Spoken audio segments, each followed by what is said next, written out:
Oh, I think we're live, Karen. Hi, everyone. I'm Cyndi. Hi, I'm Karen. And we're with Gromes Sewing Machine Company located in San Antonio, Texas. And today we are bringing a new segment to you. It is called Tipsy Tuesday. It's not what you think, even though we've got this, but we're going to bring some tips to you.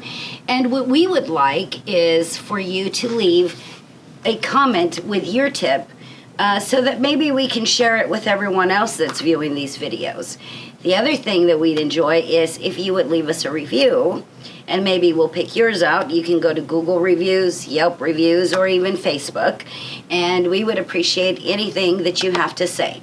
If you need us to do something for you, make sure you comment, and we will try and reach out to you. Today's tip is going to be done by Karen, and what are we doing today, Miss Karen? We are going to enhance your binding with some of those decorative stitches that you have on your sewing machine. That's exciting. I can't wait to see that. But before we go to the machine, why don't we pull out one of those nice little comments we got? So we have a whole bucket full. We'll be waiting for yours. The first comment that I pulled is from Andrew Cummings. He says, keeping San Antonio in stitches since 1950 with wide selection of sewing machines and classes, good sales and service, the best sales staff ever, stop in at Gromes Sewing Machine Company today. That makes us feel so good. Thank you, Andrew. Now, we ready to go to the machine? Yes!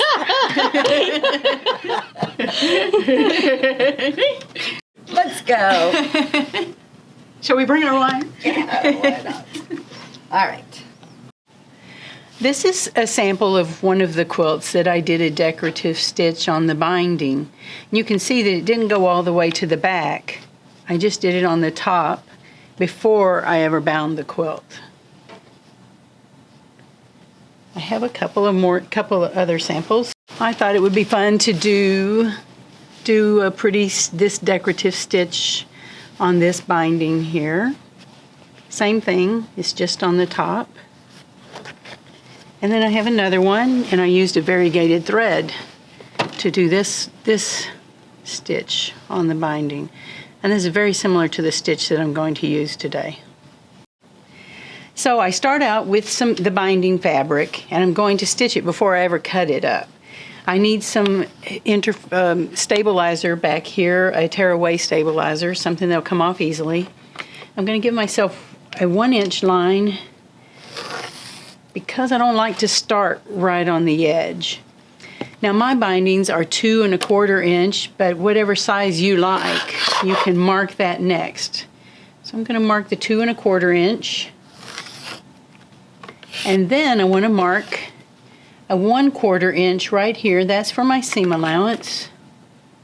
And I'll show you what this does in a minute, but then I can go ahead and mark another 1/4 inch right here. And I can do 2 or 3 of these at once. And then this will be my first strip. This will be my second strip, so I need to measure from here to 2 1/4. And I'll stop there. But I would, however many strips I needed, I would go ahead and mark them and just do them all at once. Okay, I chose number 170 on the Pfaff Ambition, which is a really pretty stitch. I've got a fancy thread here, and I'm going to stitch right inside that 1/4 inch line. Okay, so here it is. Now I need to cut right here and right here for my 2 1/2 inch binding and pull off the stabilizer.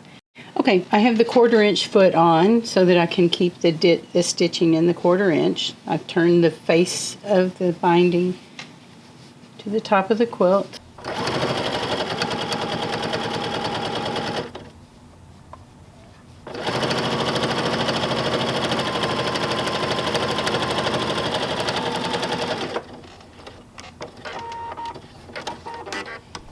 And there it is. When you turn it to the back, fold the quilt over, fold the binding over. I will stitch this by hand. And here is the top. Now, mind you, that blue pen will be gone. This disappears with water. Isn't that pretty? That's a beautiful way to embellish a binding, Karen. I absolutely love it.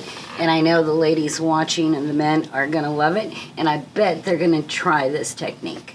Thank you for sharing this tip. You're so welcome. Enjoy.